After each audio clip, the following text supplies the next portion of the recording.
Halo semuanya, selamat datang di ulasan kita kali ini. Hari ini kita bakal merayakan sesuatu yang luar biasa, yaitu ulang tahun ke-125 dari markas ikonik West Bromwich Albion, The Hawthorns. Buat para penggemar setianya, kalian pasti tahu kalau tempat ini jauh lebih dari sekedar stadion sepak bola biasa. Ini adalah rumah, tempat suci, atau yang sering banget mereka sebut sebagai The Shrine. Oke, kita langsung mulai aja nih perjalanannya. Buat pemanasan, saya punya satu pertanyaan trivia yang pas banget buat ngebuka cerita kita hari ini. Coba kalian tebak, stadion manakah yang letaknya paling tinggi di seluruh sepak bola profesional Inggris? Kalau tebakan kalian The Hawthorns, kalian benar 100%. Stadion ini berdiri tegak di ketinggian tepat 551 kaki di atas permukaan laut. Coba bayangkan, dari 92 klub yang ada di Premier League dan Football League, mereka lah yang paling tinggi. Sebuah rekor puncak yang benar-benar pantas buat klub dengan sejarah sebesar ini. Bagian 1 tahun-tahun nomaden. Ya, kalian harus tahu kalau awal mula mereka ini sama sekali nggak gampang. Sebelum mereka bisa ngebangun tempat yang megah seperti sekarang, klub ini ibaratnya hidup nomaden di abad ke-19. Perjalanan mereka di awal tuh bener-bener perlu perjuangan. Coba kalian bayangkan, kacaunya masa-masa itu. Mereka sampai harus pindah-pindah ke 5 lapangan berbeda cuma dalam waktu 22 tahun. Mulai dari nyewa lapangan di Coppers Hill tahun 1878, pindah sana-sini, sampai akhirnya mentok nyewa di Stony Lane pada tahun 1885.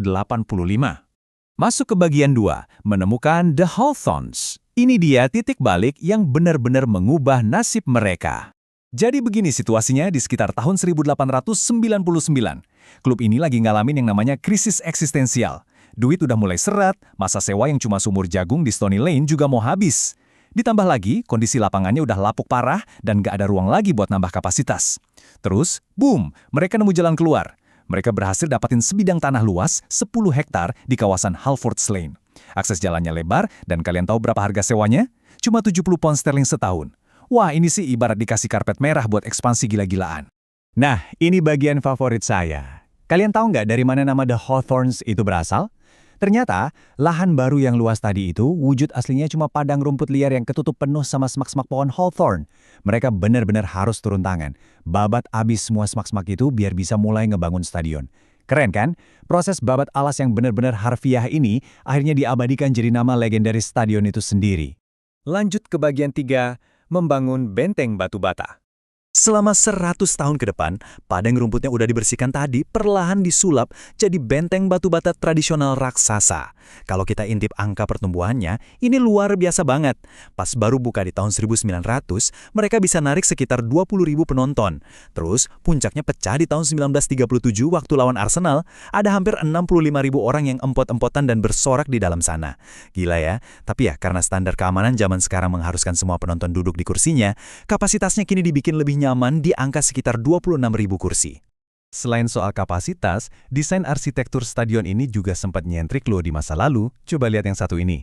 Di tahun 1964, mereka ngebangun tribun timur yang langsung dapat julukan manis banget, The Rainbow alias Sang Pelangi. Alasannya sesimpel karena mereka mengecat 4.000 kursi di tribun itu pakai warna-warni yang super cerah dan mencolok. Bagian 4, rekor dan pertandingan legendaris. Disinilah memori-memori gila tercipta. Bangunan fisik itu kan cuma wadahnya aja ya. Yang bikin The Hawthorns sebenarnya hidup adalah semua momen yang terjadi tepat di atas rumput hijaunya. Tempat ini udah ngeliat semuanya.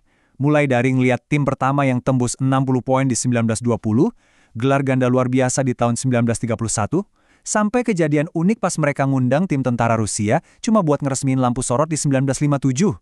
Belum lagi tamu-tamu aneh, kayak kuda juara balap bernama Red Ram yang dibikin parade di lapangan tahun 1978. Oh, dan pastinya momen bersejarah di era modern saat pertandingan tim sepak bola wanita pertama kali digelar di sini pada tahun 2022. Tapi nih, kalau kita ngomongin era sepak bola modern, semua orang di seluruh dunia pasti langsung keinget sama satu tanggal ini, 19 Mei 2013. Pertandingan yang tensinya benar-benar gila, hasil imbang 5-5 antara West Brom lawan raksasa Manchester United. Sampai detik ini, percaya atau enggak, itu masih jadi satu-satunya hasil imbang 5-5 dalam sejarah panjang Premier League. Laga itu emang epik berkat hat-trick fenomenal Romelu Lukaku dari bangku cadangan. Tapi yang bikin laga ini punya bobot emosional yang tinggi banget adalah kenyataan kalau ini pertandingan ke-1500 dan sekaligus jadi pertandingan terakhir bagi sang manajer legendaris, Sir Alex Ferguson. Perasaan magis hari itu benar-benar terangkum sempurna dari mulut Sir Alex sendiri. Dia bilang, "Gila, luar biasa, menghibur, tidak masuk akal." Cukup merangkum semuanya kan? Masuk ke bagian 5, dan mungkin yang paling bikin merinding, budaya unik The Shrine. Jauh melampaui statistik dan rekor di lapangan, nyawa sebenarnya dari The Hawthorns itu ada di tribunnya, terutama di satu area ikonik yang namanya Broomy Road End. Ini tuh jantungnya para supporter tuan rumah. Kalau kalian pernah dengar istilah Albion Roar, nah dari sinilah pusat suaranya. Gemuruhnya benar-benar memekakkan telinga dan dirancang khusus buat meruntuhkan mental tim lawan yang berani datang ke markas mereka.